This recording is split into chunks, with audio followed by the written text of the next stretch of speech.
मैं कमला नहीं, कमला की आत्मा हूं।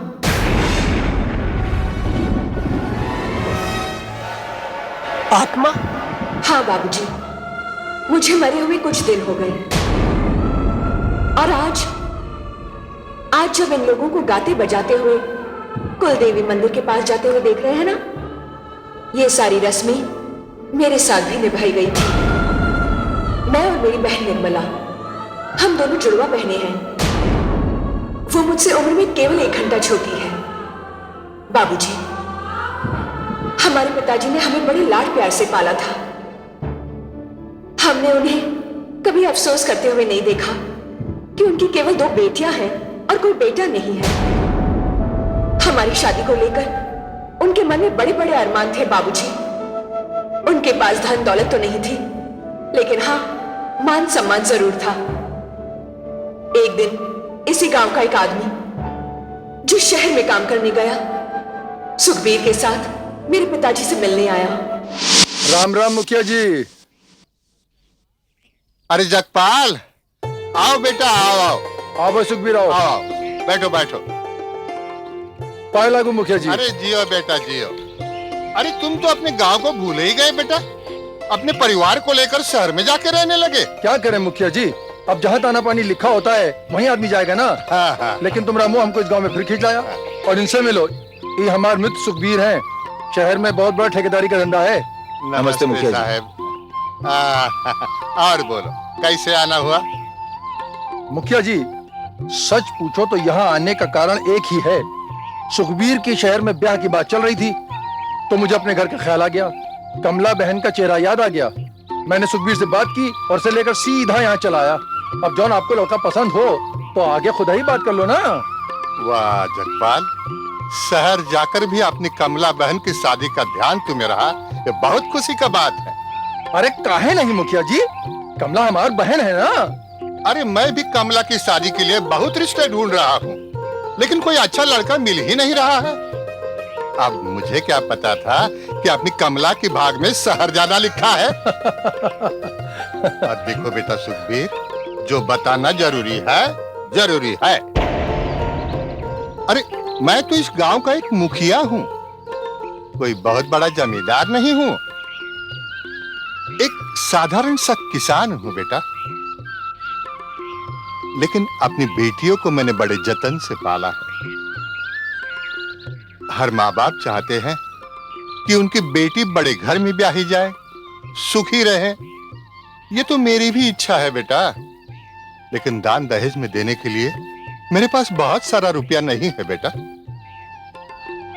देखिए मुखिया जी, वो लोग बड़े कमीने होते हैं जो घर में रिश्ता करके रिश्ते के पैसे वसूलते हैं। मेरे पास तो भगवान का दिया सब कुछ है, बस आपका आशीर्वाद चाहिए। जीते रहो बेटा, जीते रहो। बाबूजी, अरे कमला बेटी, आओ। अरे जगपाल भैया, आप कब आए? बस अभी अभी चला रहा हूँ शहर से। इनसे मिलो, ये सुखबीर हैं। नमस्ते कमला जी। नमस्ते। शहर से आए हैं तुम्हें देखने के लिए।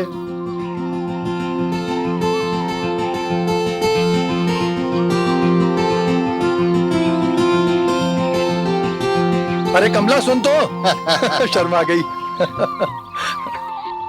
कैसी लगी लड़की बेटा?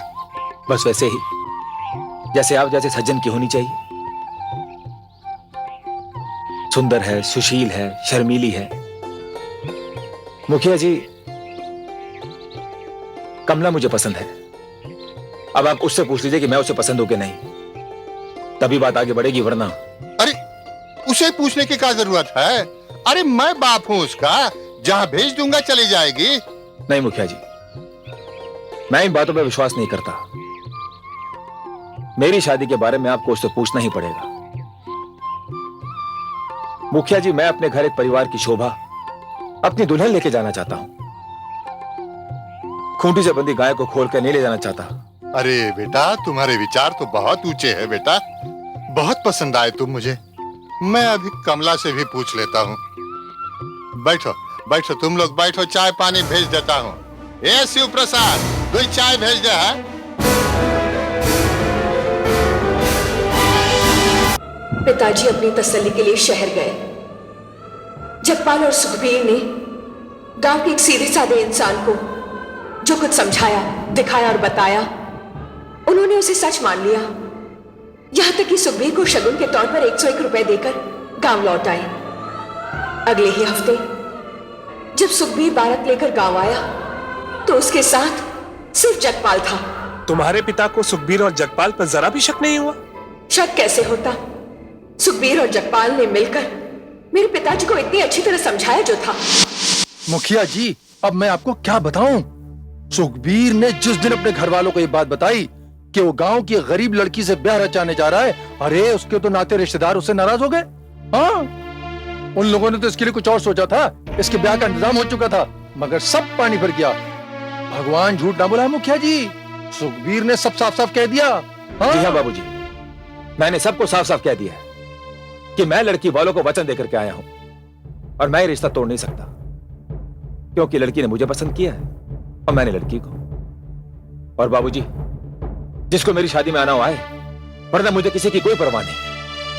और बाबूजी, मैंने उनसे यह भी कह दिया है कि मुझे अपनी जिंदगी उस लड़की के साथ काटनी है, ना कि तुम्हारे साथ। बाबूजी, मैं तो यहां सिर्फ आपका आशीर्वाद लेने आया हूं। ये तो तुमने बहुत अच्छा किया बेटा। ऐसा करके तुमने अपने वचन की लाज नहीं रखी, मेरे भी मान सम्मान की लाज रखी। सारा गांव जान चुका है कि मैं अपनी कमला का ब्याह तुमसे तय कर चुका हूं।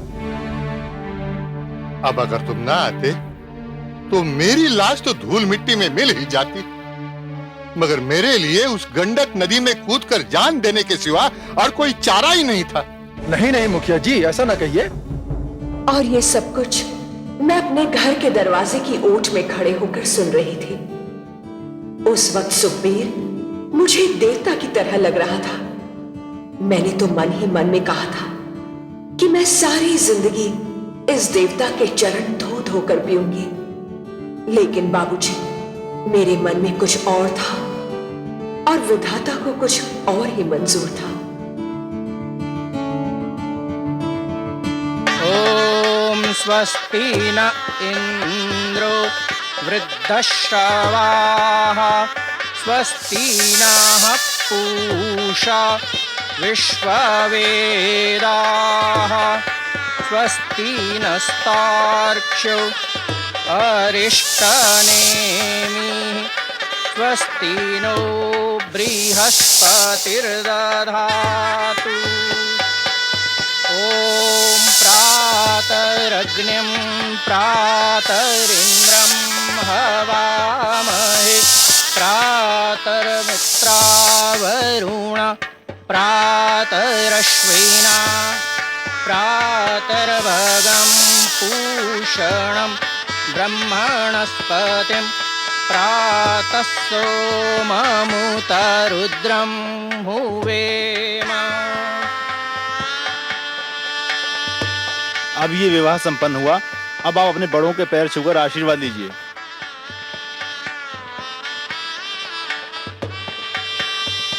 जीती रहो। बाबूजी,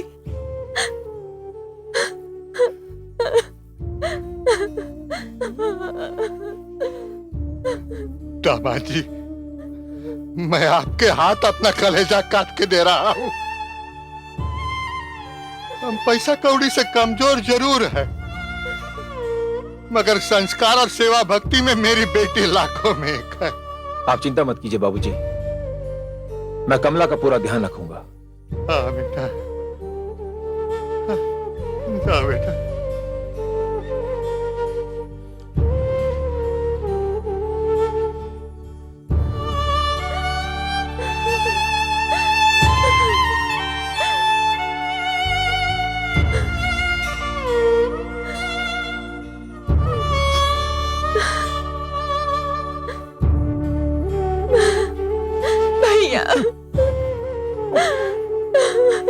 सुखबीर भैया, तुम इस गांव से कीमती हीरा लेकर जा रहे हो, इसका ख्याल रखना, ये हमारी बहन है।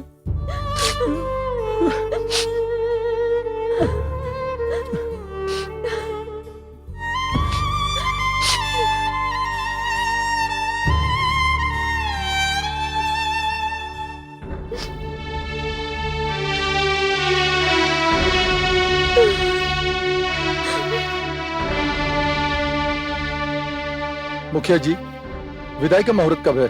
सुबह 6:30 बजे।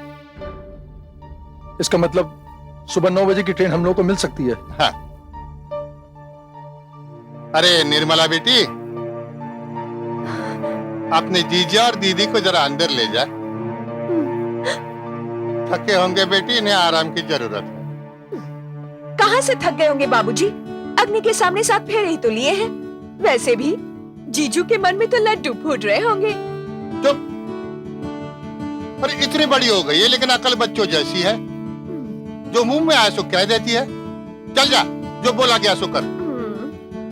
चलिए दीदी, चलिए जीजू।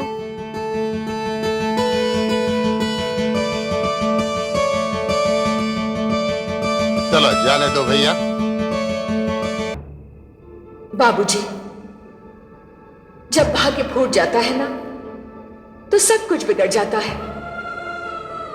हम लोगों की शादी के बाद हम लोगों की विदाई हुई। हम लोग रेल स्टेशन पहुंचे तो पता चला रेलगाड़ी की टक्कर हो गई है। 24 घंटे तक कोई और गाड़ी नहीं थी। हम लोगों ने सोचा कि बस से जाएंगे। हम लोगों ने गंडक नदी पार की, लेकिन उस जगह पहुंचते पहुंचते सांझ हो गई। बाबूजी, ये वही जगह थी जहां आप हमसे माधोपुर का रास्ता पूछने आए थे।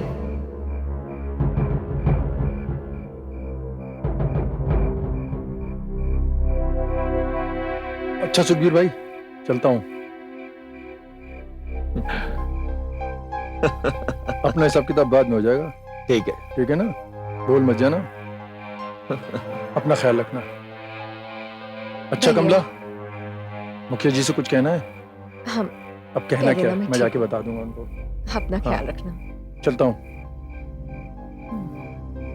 राम राम।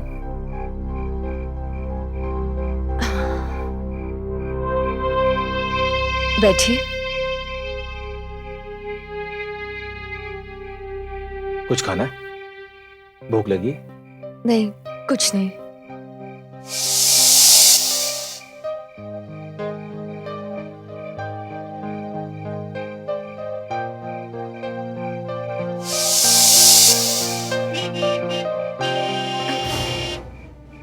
लगता है बस आ गई।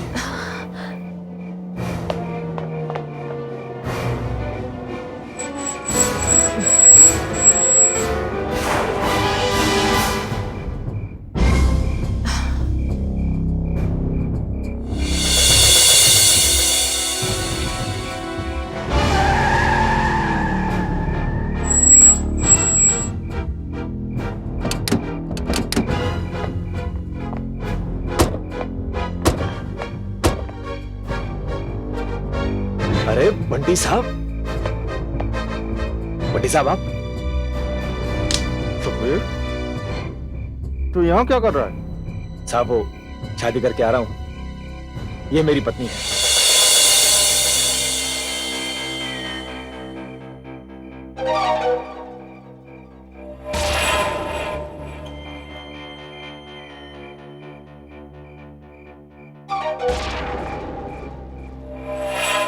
अबे जिंदगी भर तू लड़कियां सप्लाई करता रहा और आज तू शादी की बात कर रहा? अबे तूने कहीं सुहागरात तो नहीं मना ली? कैसी बातें करते हैं आप? अभी तो रास्ते में ही हूं। उसका भाव बोल, भाव।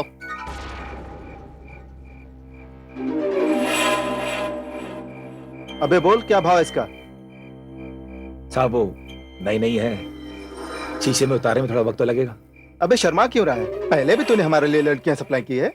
हम तेरे लिए कोई नई थोड़ी ना है। अबे पैसा मिलेगा, पैसा बोलना।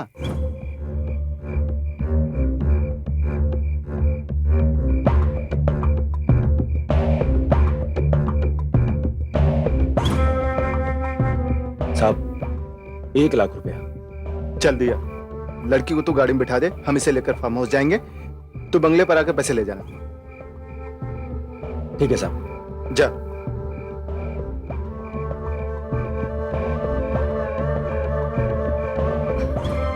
वो लोग कौन है? कमला, इन लोगों की वजह से मेरा ठेकेदारी का धंधा चल रहा है। अब अपना सफर आराम से कटेगा। बहुत किस्मत वाली हो, हैं? आओ। कमला, आपको सुनकर धक्का लग रहा है ना बाबूजी, लेकिन मुझे तो उस वक्त भी पता नहीं चला था कि जिस इंसान को मैं देवता मानती हूं, जिस इंसान के चरण धोकर मैं जिंदगी भर पीना चाहती थी, वही इंसान लड़कियों के जिस्म को बेचने का धंधा करता है। बाबूजी, सुना था शहर में जाकर लोग सुधर जाते हैं, तरक्की करते हैं, लेकिन ये पहली बार सुना था कि गांव की लड़कियों को जाकर शहर में बेचा जाता है, उनकी इज्जत का सौदा किया जाता है। बाबूजी, मैं इन सभी बातों से बिल्कुल अनजान थी, लेकिन उन सभी लोगों ने मुझे झूठी बातों में फुसलाकर अपनी गाड़ी में बिठा दिया और डाक बंगले की तरफ ले गए।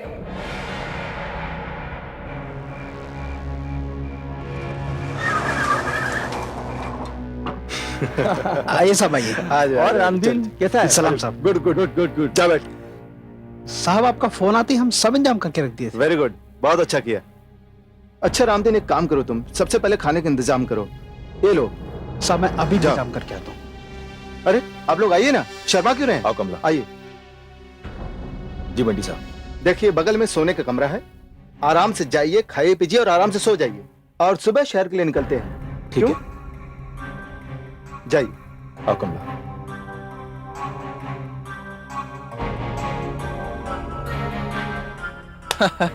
क्या चीज है यार। यार पहली बार कोई इतनी खूबसूरत लड़की मिली। आज तो पूरी रात ऐश करेंगे। अरे ये वाली तो अनटच्ड है, अनटच्ड। लेकिन यार ये दल्ले लोग कितने कमाल के होते हैं, गांव जाके शादी कर लेते हैं और शहर ले आते हैं अपनी दुल्हन को हम लोगों के साथ स्वागत मनाने के लिए। लेकिन यार सबसे पहले इसे छुएगा कौन? एक आइडिया, ऐसा करते हैं, लॉटरी निकाल लेते हैं, जिसका नाम पहले आएगा वो पहले स्वागत मनाएगा। बेस्ट आइडिया है यार। Done? Done Done. बिल्कुल डन।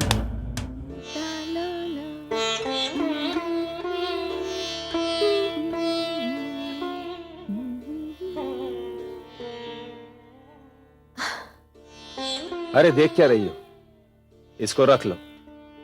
ये उन लोगों ने तुम्हारी मुंह दिखाई की रकम दी है। बाप रे बाप, मैंने इतने सारे रुपए पहले कभी नहीं देखे हैं। अरे कमला, ये तो कुछ भी नहीं है। तू बस मेरी बात को ध्यान से सुन और मैं जैसा कहता हूं वैसा करती जा, तो हम लोग शहर पहुंचने से पहले लखपति बन जाएंगे। बाबूजी, आप क्या कह रहे हैं? मेरी कुछ समझ में नहीं आ रहा है। आएगा समझ में, मैं तेरे को सब कुछ समझा दूंगा। तू पहले इस मुंह दिखाई की रकम के लिए उनको धन्यवाद देकर के आ। और सुन, बड़े लोग हैं, अगर खुश हो गए तो हम दोनों का कल्याण हो जाएगा। लेकिन इन बड़े लोगों को धन्यवाद कैसे देते हैं मुझे नहीं पता। इसमें पते वते की बात कुछ नहीं होती है। तू बस उनके कमरे में जा और वो लोग जैसा कहते हैं वैसा करती जा। तो फिर आप भी मेरे साथ चलिए ना। अरे जाना। इतने पराए मर्दों के बीच में मैं अकेली कैसे जाऊंगी? मैं हूं ना। और सुन, ये पैसा संदूक में रख दे और अच्छी तरह तैयार होकर के जा। हाँ। जा।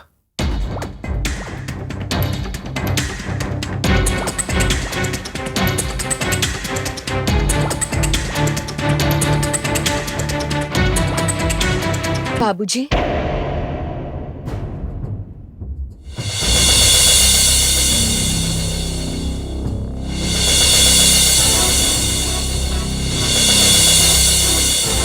हाँ अंदर आ जाओ, शर्माओ मत।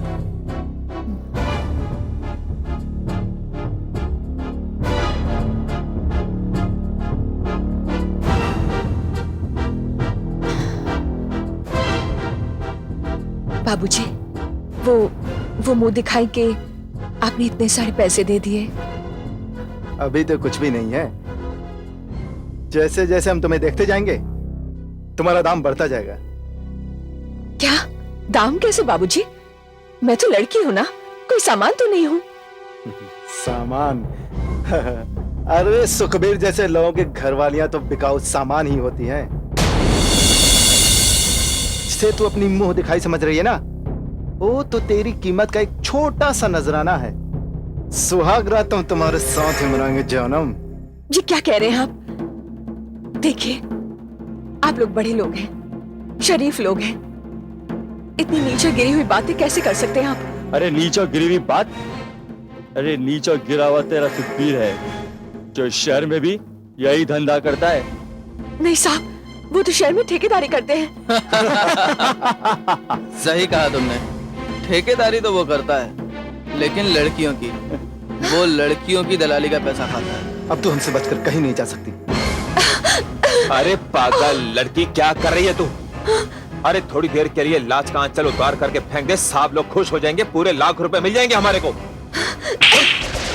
पहले तो मुझे विश्वास नहीं हुआ, लेकिन अब कानों से मैंने सब कुछ सुन लिया है और आंखों से सब कुछ देख लिया है। सबको सच्चाई बता दूंगी मैं। तेरी तो जा पकड़ से। चिंता मत करो बंटी साहब, कहां जाएगी भाग के।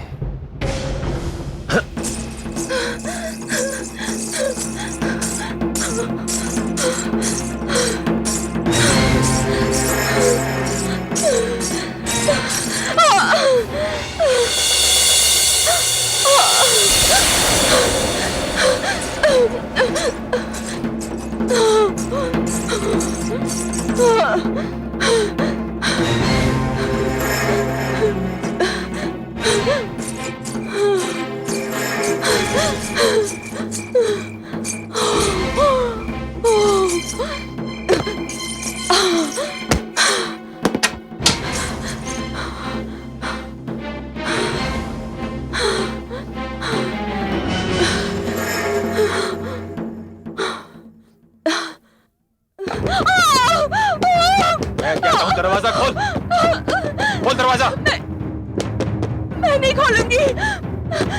खोल दरवाजा, खोल। मैं नहीं खोलूंगी, नहीं खोलूंगी। मैं कहता हूं दरवाजा खोल। मैं मर जाऊंगी, मैं दरवाजा नहीं खोलूंगी। कमला दरवाजा खोल, वरना दरवाजा तोड़ दूंगा मैं। नहीं खोलूंगी।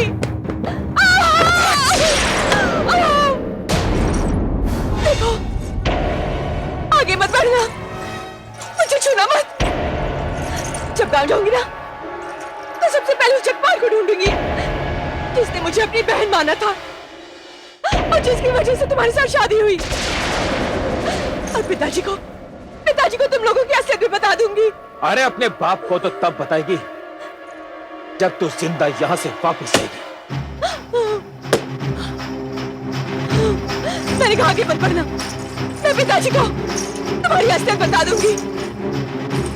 देखो आगे मत बढ़ना, मैंने कहा आगे मत बढ़ना। नहीं, मत आगे बढ़ना।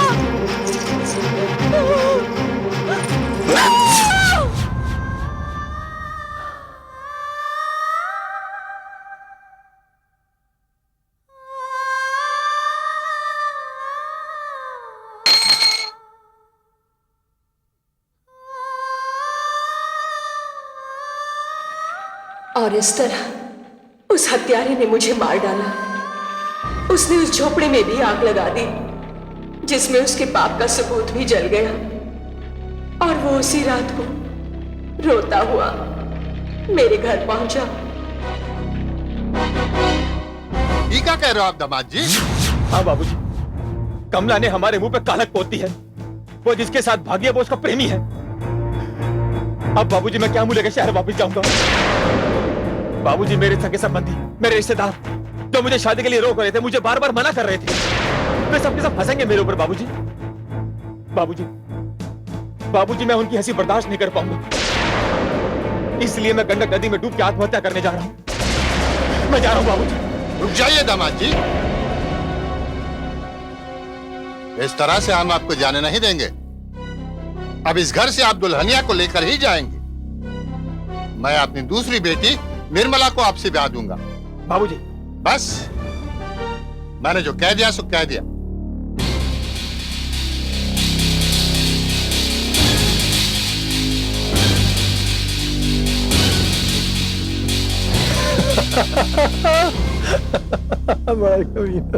कमला, ये सुखबीर तो बहुत कमीना निकला।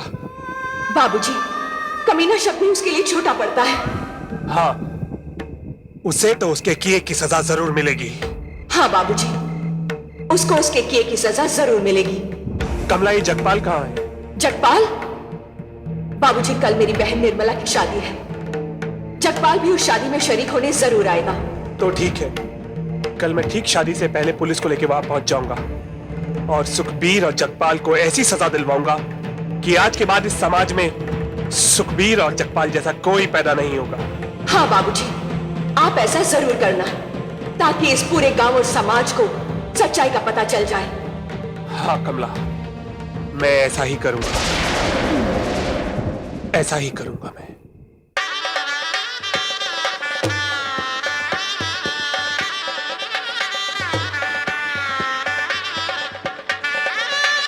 विवाह की सारी तैयारियां हो चुकी हैं, अब लड़की को बुलाइए।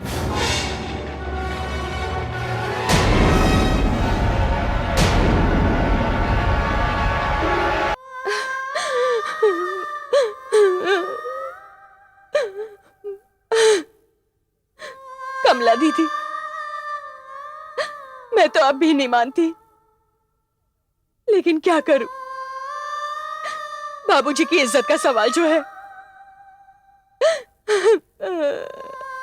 निर्मला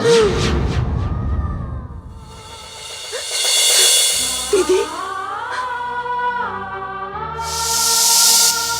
निर्मला, तुम बाबूजी की इज्जत की बिल्कुल फिक्र मत करो। आज पूरे समाज को सच्चाई का पता चल जाएगा। दीदी, तुम अब तक कहाँ थी? निर्मला, मैं इसी का जवाब देने यहां आई हूं। ये सुखबीर है ना, इसी ने तुम्हारी दीदी को मार डाला है।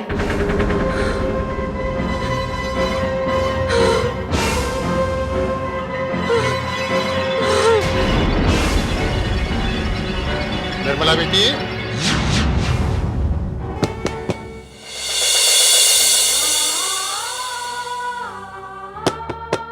निर्मला बेटी,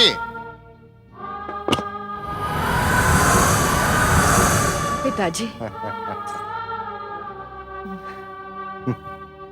बहुत सुंदर लग रही हो बेटी। चलो, शादी का मुहूर्त निकलता जा रहा है, आओ।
स्वस्ति न इंद्रो वृद्धश्रवाः स्वस्ति नः पूषा विश्ववेदाः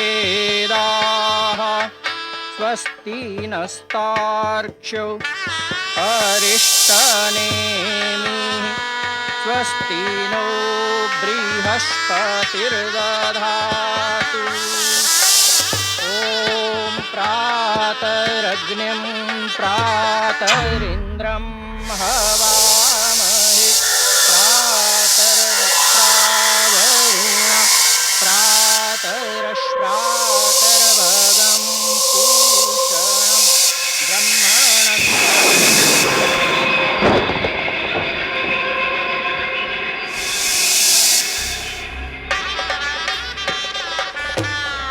अब ये विवाह संपन्न हुआ, अब अपने बड़ों से आशीर्वाद लीजिए।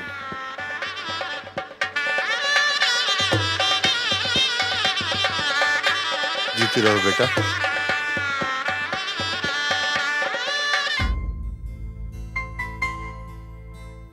इज्जत तो पहले ही बर्बाद हो चुकी है बेटी। अब जो कमला ने किया वो तुम मत करना। बाबूजी, कमला ने कुछ नहीं किया है। मैं खुद कमला हूं।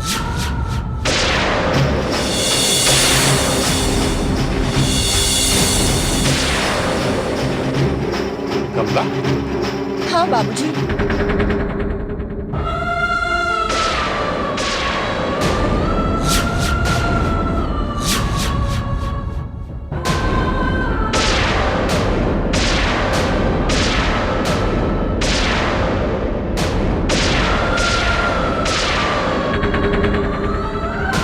कमला, तू तो अपना मुंह काला करके गई थी, अब क्या लेने आई है यहाँ पर? और ये आपका दामाद सुखबीर आपको सच्चाई के बारे में बताएगा। दामाद जी,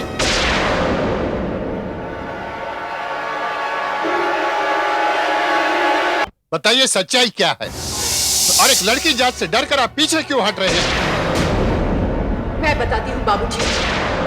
वो पीछे इसलिए हट रहा है क्योंकि वो जानता है कि मैं जिंदा नहीं हूं।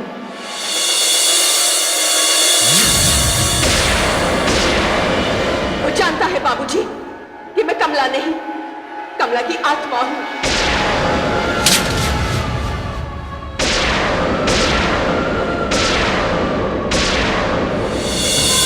क्योंकि वो जानता है कि वही मेरा हत्यारा है।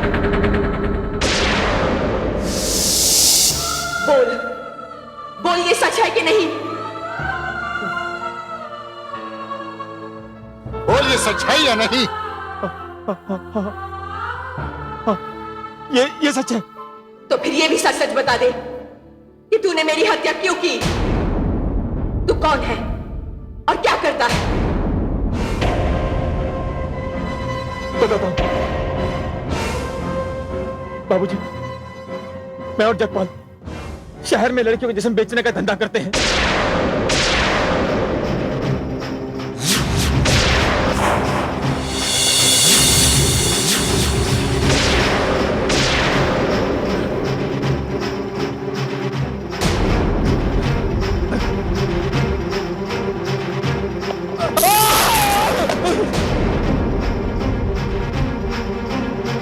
नहीं,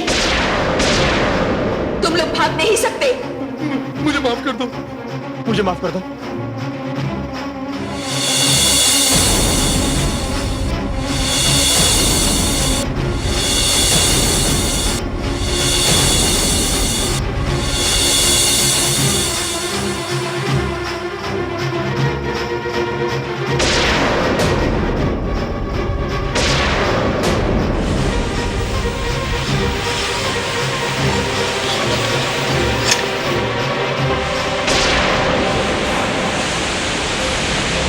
मुझे माफ कर दो, मैं मरना नहीं चाहता। मुझे माफ कर दो। सुखबीर, ये क्या कर रहा है? सुखबीर, तू मुझे मारेगा? मैंने तेरी शादी कराई, मैं तेरा दोस्त जगपाल हूँ। जगपाल को मारेगा? अपने दोस्त को मारेगा? मैं तुझे गांव इसलिए नहीं लाया था, तेरी शादी इसलिए नहीं कराई थी कि तू मुझे मारे। तुझे गांव इसलिए नहीं लाया था कि तू मुझे मारे। तू मुझे मार नहीं सकता। मैं तेरा दोस्त हूँ सुखबीर। नहीं, नहीं।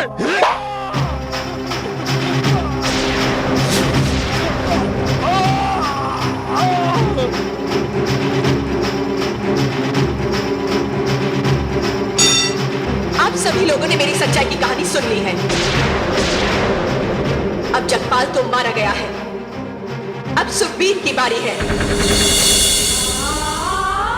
मुझे माफ कर दो कमला। कमला, मुझे माफ कर दो। कमला, हम जैसे लोग जिस्म फरोशी का धंधा करते हैं, हम लोग इतने कमीने होते हैं कि हमारे अंदर की लाज, ममता, मोह माया सब मर जाती है। हम लोग इंसान से जानवर बन जाते हैं। मुझे माफ कर दो कमला। कमला, मुझे माफ कर दो। मैं तुम्हें कैसे माफ कर दूं? जब तक इस समाज में एक भी जगपाल या सुखबीर जिंदा रहेगा, तब तक लड़की की इज्जत खतरे में रहेगी। तू माफी के काबिल नहीं है सुखबीर। नहीं, नहीं।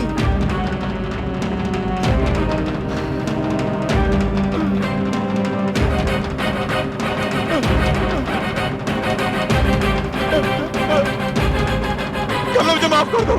देख सुखबीर, ये वही सरिया है जिससे तुमने मुझे मारा था, मुझे लहूलुहान कर दिया था। देख, अब तेरी बारी है।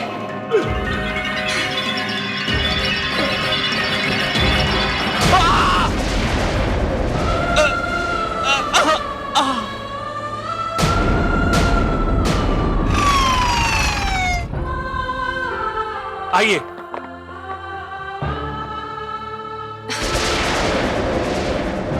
आइए बाबूजी, इस समाज को मेरी सच्चाई का पता चल गया है और कानून को सुखबीर के अपराध का पता चल गया है। जगपाल और सुखबीर को उनके किए की सजा मिल गई है और बाबूजी, आपके कारण मुझे मुक्ति मिल गई है। बाबूजी, मुझे समझ नहीं आ रहा है कि मैं आपका धन्यवाद किस तरह करूं।